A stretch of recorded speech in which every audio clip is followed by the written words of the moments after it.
show people that you can be successful without needing, you know, red bottoms and a Rolls Royce and being super flashy on social media. You know, success is here. It's the way you grow, the way you act, the relationships you cultivate, the way you give back, the way you impact, you know, and that's really what we're trying to kind of foster here in Miami. Grow here in Miami. Yes, because there are a lot of, you know, young, powerful entrepreneurs who are focused on that growth, but then there are also a lot of women who are caught up in the culture here, you know, in more of like the flashy lifestyle, and we really want to show this other side of Miami, that there are young, thriving people here, and there's a community to support that.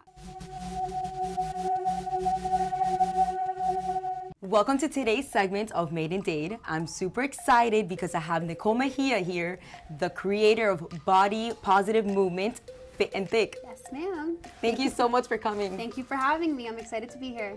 Okay, so tell the listeners about Fit and Thick and how you started, like how you began to create this body empowerment movement. I founded the brand in 2013.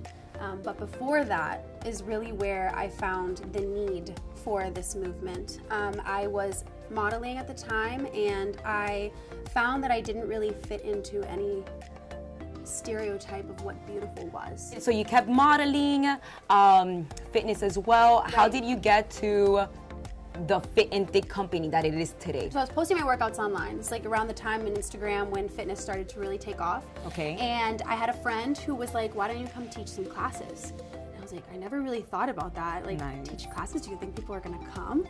And so I did. I started the classes, and let me just tell you, like, it wasn't all How was it the first time? Your first class, how was that? I don't remember. I blacked out. I was so freaking nervous, to be honest with you. It was 20 girls, and I wrote the workout. It didn't really, I wasn't even certified at the time, to be completely honest with you. I got certified later that year, but yeah, I just sort of like did it, kind of blacked out, started the classes, and we actually started at the end of 2013. And okay. I don't know. Well, yeah, you work out. I like to work out. I try to be fit. So you know, around the end of the year, people kind of fall off fitness. They forget that they're supposed to be into fitness, right? And they start again in January. So it was like around this time when like fitness really wasn't popping during the year. It was Thanksgiving, the holidays. Yeah. So we had you know, there were days where I would walk in and there'd be like 3 people there. Okay. And there were like times I was like, is this meant to be? Like, should I stop this? This is kind of embarrassing. Like, no one's showing up, whatever. What made you continue? I just have like this something inside of me that's like, I'm not gonna fail. To those people who are watching this video and they're thinking about creating some type of brand, what would you recommend to them? A number of things. Some of the things that are a little bit more cliche, like trust your gut. Okay. I have no formal business training. I've never worked in an office job, and I've never had any type of business management, finance, accounting, schooling at all. Does it hinder me in some ways? 100%, but it also allows me to think outside the box in a lot of ways and just like kind of create my own path, and that's really what we've done.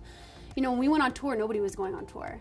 Nobody was doing that, you know, and we thought of it because we really weren't bound by any type of like societal standards or preconceived notions of what we should do, what's typical. So yeah, trust your gut, go with what feels right.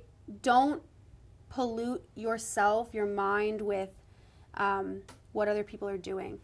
In terms of what inspires you, yes, feed yourself. But when you're looking at someone and you're comparing yourself to that person, that's pollution. And that will only lead you to be one step behind of what other people are doing. And another one is trusting the process of failure. Okay. And welcoming the process of failure. Growing up, we associate failure with it's bad, it's wrong, I failed a test, you know. I failed a school test or a drug test. Yeah. Both bad. Yeah, failing is bad, you know? Failing is bad, and that's when you get grounded, that's when you get held back in school, that's when you fail a class, whatever it is. But in the real world, failure is school. Failure is life school. Good. You know, that's when you learn your lessons. That's when you grow as a person. You learn to adapt. You step outside your comfort zone, as we were talking about earlier. Of course. So you have to trust the process. You have to understand, like, when something doesn't work out, it doesn't mean that it's not meant for you. It doesn't mean that it's not meant for you. It just means that you have to try another way. It's very important. How do you feel about being today in age a woman entrepreneur in Miami? I feel great. I feel powerful. Girl power, man. Do you think that women nowadays are scared of that? Like, they're scared of being extremely successful in their company and perhaps like hindering their personal lifestyle? I know I am. That's something that's deep rooted within me. And you realize it when you identify that within yourself, and then you go watch a movie where there's a successful woman. You see the picture that the world paints for you. Exactly. She's never successful at both. And it's true. And so we have to watch what we put in our minds. We have to watch what we program ourselves and pollute ourselves with. I'm not watching any more TV unless it's educational, because I noticed that when I educate myself, it causes me to think and grow as a person, which causes me to think and grow as an entrepreneur, as a woman, as a leader, as a friend, as a sister.